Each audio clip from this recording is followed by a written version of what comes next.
Albany Baptist Children's Corner. My name is Dave. This is COVID Home Edition 39.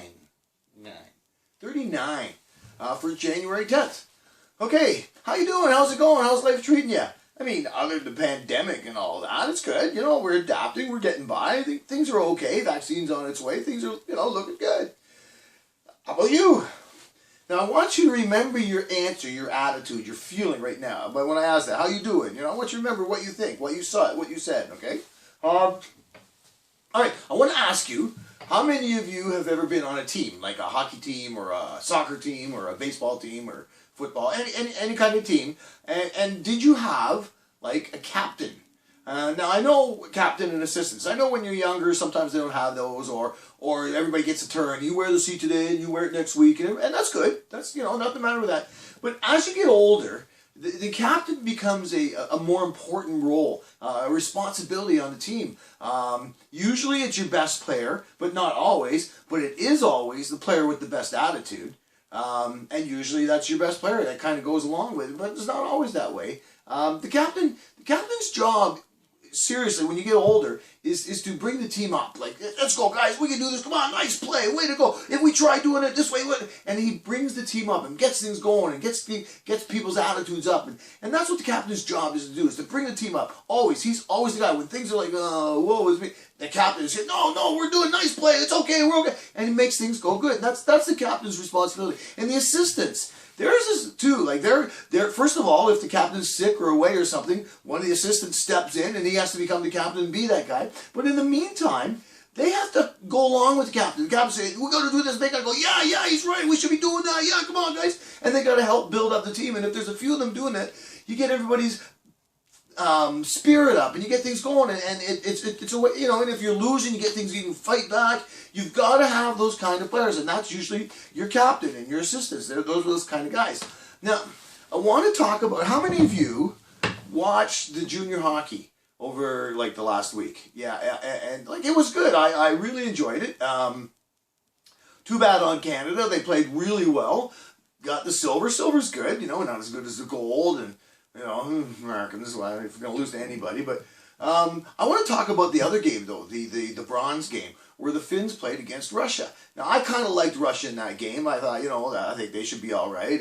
And they just didn't play well at all. It was awful, but the Finns got a goal, and then they got the second one, and, the Russians fighting back, and I thought they got a chance, But then with about 5 minutes left in the game, the captain was coming along, the Russian captain, and he skated behind one of his own guys, and he's got a stick like this, and he gets kind of shoved, so he kind of does this with his stick. Well, there was a Finnish guy coming up this guy. The Russian captain's stick hit the guy in the face. That's a penalty. Your stick hits a guy's face, 2 minutes, But it also drew blood. That's a double minor. That's 2 more minutes for 4 minutes. Now, like I said, this is just over 5 minutes left in the third period. They're losing 2-0, and the captain gets a 4-minute minor penalty.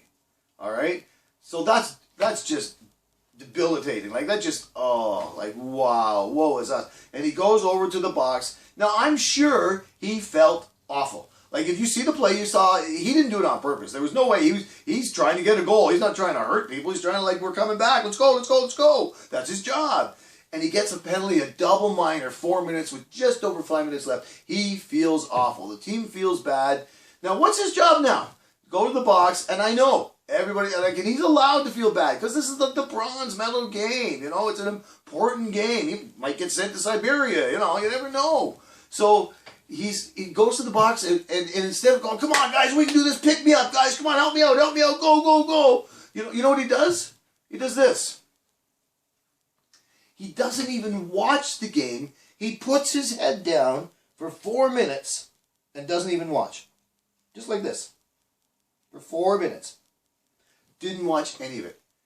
Now, if you're on the bench and you're on the team and you look over and your captain, okay, he just took a penalty, a double minor, and that's just going to kill you.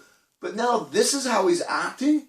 Like, he's not bringing you up, he's not helping you, and he's not, like, I know it's hard and you only got a few minutes, but you had 5 minutes. There's still 5 minutes in the game. There is still time to do something.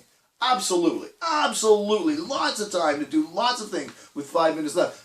But he gave up. He put his head down and didn't even look. And I was so disappointed. That's not a good captain. That's a horrible captain. I I realize it's a bronze game and they're losing, but he's the captain. That's his job. He's the captain. That's what he has to do.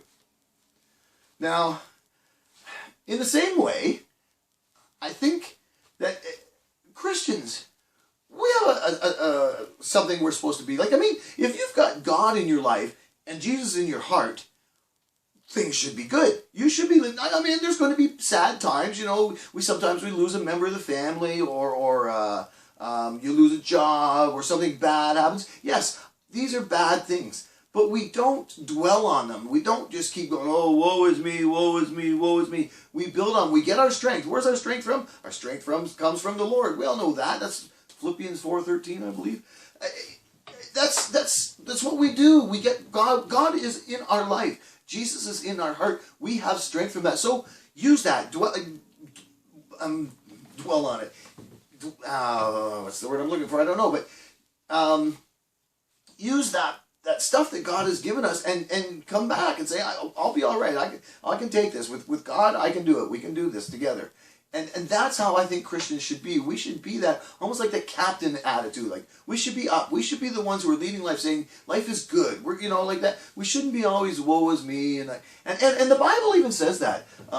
In Isaiah 43, Isaiah says, God says this, I'm starting a brand new thing. I want you to put the past behind you. Don't look back.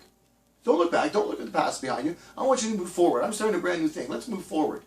And what he's trying to say is, like, okay, learn from the past. You need to learn from the past. If you don't learn from history, you're bound to repeat its mistakes. But don't dwell on it. Don't live there. Don't keep going back and back. And, oh, the good old days. They were so much better, the good old days. Can I tell you about the good old days? The good old days were brutal. There was no, we didn't have, there was no technology. There was no, cell phones. There was no technology. There was no science in the good old days. Medicine? Good old days, you went to the hospital, chop his leg off. Yeah, he's got a blood disease. Yep, chop his leg off. Yeah, he's got a broken arm. Yep, chop his leg off. The good olds were awful, but we learn from them, and that's the point. Don't dwell on them. Don't keep looking in that rearview mirror and try to drive from there. Look forward. Go forward. God says go forward. Don't look back. Let's go forward.